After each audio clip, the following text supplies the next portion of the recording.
What's up guys, Brandon Washington here, and in today's video, one of my favorite camera companies slash camera accessory companies just released a brand new product, and that is the DJI Ronin-S.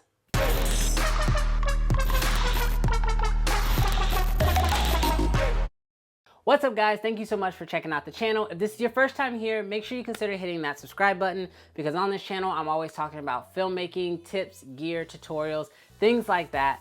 But in this video, like I said before, we're gonna be taking a look at the DJI Ronin-S. Now, DJI has been in the market for a long time with drones, other stabilizers, but this is actually their first single hand or single arm use stabilizer. Now, personally, I'm really excited about this because for one, I recently just picked up the Zhiyun Crane 2 because I have been looking for a single arm stabilizer, and the Zhiyun Crane offers some things that no other stabilizer had really been offering up until this point. Well, now it looks like DJI is taking that step even further. And so what I want to do now is I'm going to briefly run through some of the specs, some of the things we know about the DJI Ronin-S, and then kind of break down where I think this is going to fit in perfectly for certain shooters. All right, so first things first, what type of camera is this Ronin gonna be used for? Well, right now on their website, they're saying that it is designed for DSLRs and mirrorless cameras. Now, that's where most single arm use kind of gimbals really lie right now. However, with the Zhiyun Crane 2, for example, with a small little hack, you can actually use it on even bigger DSLRs like the 1DX, which if you guys have ever seen the Zhiyun Crane, I've done a couple videos on those. You should definitely check that out on how I got a DSLR like the 1DX to be able to mount on that.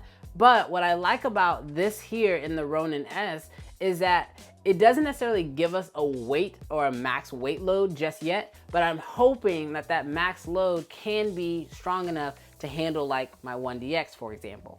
Now, the other thing that we know about this thing is that it also, just like the Zhiyun Crane 2, is going to offer manual focusing. And so what I mean by that is like a follow focus system. Now, the one issue that Zhiyun right now has with the Crane 2 is that it only works with Canon. However, I'm really excited to see if DJI has figured out how to make this work with Sony or also Panasonic. Now, what will be really interesting is how this will work with interchanging lenses. I know a lot of Sony users who use Canon lenses, and so I've always wanted to know, as far as if a follow focus system goes, could you figure out how to make a Sony camera work with a Canon lens using this follow focus system? But as of right now, we don't know for sure, so we'll have to wait and find out. Now, when you look at the Ronin-S, you'll immediately notice that this is not just some slab of plastic being thrown together. This thing looks very robust. It looks very well structured. It looks like it's designed to work really well. But one really interesting thing I like about the design is that the screen of your camera is not covered. See, with the Zhiyun Crane 2, you actually have this bar that slightly covers up the screen on the back of your DSLR. Now, if you have like a Canon 80D, or if you have like the 6D Mark II and you can swivel your screen out and then balance it, this isn't an issue for you. But for me, I have a 1DX and my screen doesn't move. So this means that this bar just kind of almost blocks part of my screen while I'm using it. It's not a big issue, but I do like that DJI has kind of addressed this issue by sitting the camera up just a little bit higher. They've actually allowed for your screen to be completely unobtrused by anything. So I think this is going to be a huge selling point for a lot of shooters, because this is a complaint that I've heard across the board from people who use gimbals like the Zhiyun Crane. Continuing along with that, the other nice thing about this is that the actual entire top portion of the entire gimbal is actually detachable. And so the way they kind of have it said on their website is basically you can take this top piece off and you can actually add it to other accessories. For example, they mentioned like an RC buggy. So you can actually attach this little top portion of your gimbal, the piece that actually keeps your camera steady, and attach that to like an RC car.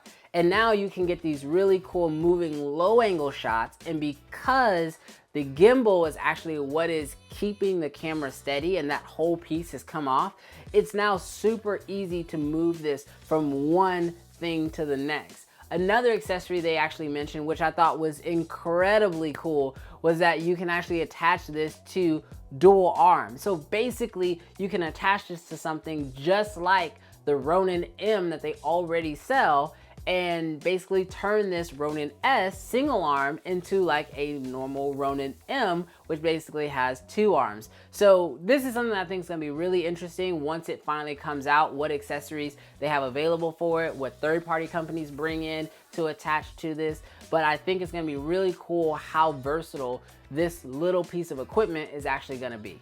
All right, so quickly, what are my final thoughts on this guy? Well, first of all, I've already signed up to be notified when it's available for sale. They just announced it at CES, and as of right now, there's no price point, there's no max payload. You know, I'm really interested to see what else they tell us. They dropped also at this exact same time the Osmo 2, so that's their iPhone stabilizer. And I'm really excited to see, like, you know, they have the Osmos out for display for people to try out and use. Hopefully they'll do the same with this Ronin-S. As far as we can tell right now, we probably won't be seeing this thing available for sale at least until second quarter. I think that's what I saw on The Verge's website. But either way, I'm super excited about it. I want to know more about it, and I'm definitely interested. DJI has been a great brand, I know, for myself personally. I've owned a couple of their Phantom drones. I own their Mavic now. I also own their Ronin-M. I have an Osmo. I mean, the list kind of goes on and on and on as far as gear that I have bought from them and used, and I've worked with their service department when I actually had a drone go down. And on all fronts, I have found that DJI has been an amazing company to work with. So I am very, very excited as far as what this Ronin-S is going to be like, how it's gonna function, what type of cameras it's gonna work with, and all the accessories you're gonna be able to use it with. DJI has been really good at kind of pushing the boundaries when it comes to gear. And so when it comes to something like this, I don't really need to know too much just to get hype about it, because I already know that DJI is probably gonna come through well beyond what we're all already expecting. And if you guys have any questions, make sure you leave any question you guys have about, you know, this gear or any other gear down in the description, so that way I have more topics to make videos for. And of course, if you haven't already, hit that subscribe button, because if you love, like I said, filmmaking gear, tips, tutorials, all that, this is the perfect channel for you. And you can bet whenever this thing drops, I will definitely get my hands on it, and I will be doing a full comprehensive review just like I did on the Zhiyun Crane 2. But until next time, I'll catch you guys in the next one. Peace.